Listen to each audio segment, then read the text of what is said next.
The main manufacturing requirement for most sheet metal applications is good formability.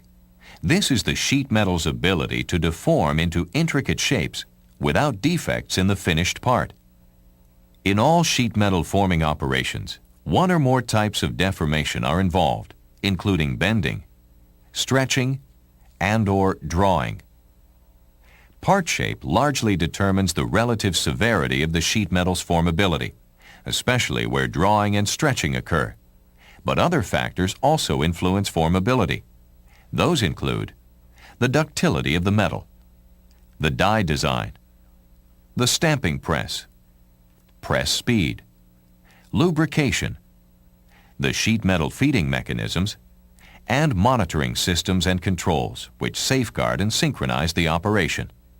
Because of these various factors, formability differs from one part or operation to the next. Basic die operations include cutting, bending, forming, drawing, and squeezing. The two most common types of dies, however, are cutting dies and forming dies. Cutting, which includes shearing, blanking, hole punching, and trimming, is the most common press-working operation using dies. Shearing is a process by which large sheets of material are cut into smaller sections. These pieces are generally used in later operations.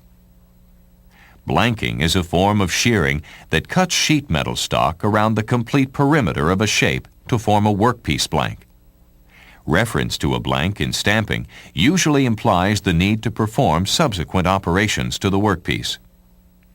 Punching is the cutting of a slug from the sheet metal stock to produce a hole. Hole punching, as well as other forms of die cutting, requires specific clearance between the punch and the die. Proper clearance is a function of the type, thickness, and temper of the workpiece material. During punching, the stock is stressed between the cutting edges of the punch and the die. As the punch penetrates the material, stresses build up until fracture occurs. Close inspection of a die-cut edge of sheet metal stock reveals a burnished edge where the punch penetrated the stock, followed by a rough edge where fracture occurred. Mild steel generally separates when approximately 1/3 of the stock thickness has been penetrated. However, when harder materials are die-cut, penetration by the punch may be less than 1/3 the material thickness, and softer materials may require almost full punch penetration before fracture occurs. After a part has been formed, a trimming die is utilized to remove the excess scrap metal from the workpiece. Forming is a broad term for metalworking processes in which the shape of a punch and die is reproduced directly in the metal. Some common forming operations done with press-mounted dies include drawing, bending, flanging, and hemming. Drawing shapes a flat pre-cut metal blank by forcing it into a die cavity with a punch without excessive wrinkling, thinning, or fracturing of the metal. Various complex forms may be produced by drawing. Drawn parts may vary in size from small parts up to aircraft and automotive parts large enough to require mechanical handling equipment. For properly draw-formed parts, the force exerted by the punch must be great enough to draw the metal over the edge of the die opening and into the die. Additionally, the drawn metal must have a combination of strength and ductility to avoid rupture in the critical area where the metal conforms from the punch face to the punch sides. Compressive forces on the metal in the area beyond the die's edge will cause the metal to buckle. If this metal were pulled into the die, buckling would increase until the metal ruptured. To prevent buckling, the blank must be held tightly by a blank holder. On most forming presses, the blank holder is an outer ring through which the inner ram or punch passes. The blank holder holds the workpiece against the draw die to control metal flow as the punch forms the shape.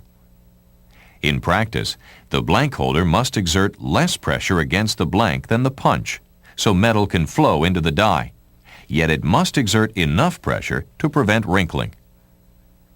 Factors determining necessary blank holder pressure vary from part to part, but include the severity of the draw reduction, metal properties and thickness, die lubrication, and other factors.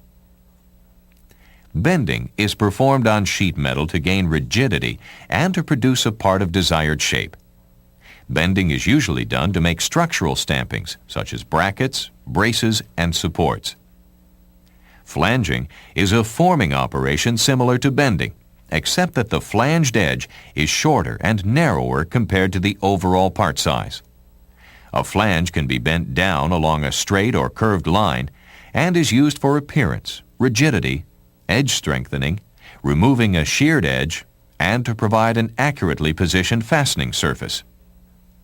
In sheet metal forming, hemming is utilized primarily to provide a smooth, rounded finished edge and to attach sheet metal parts together. There are 4 basic types of hems.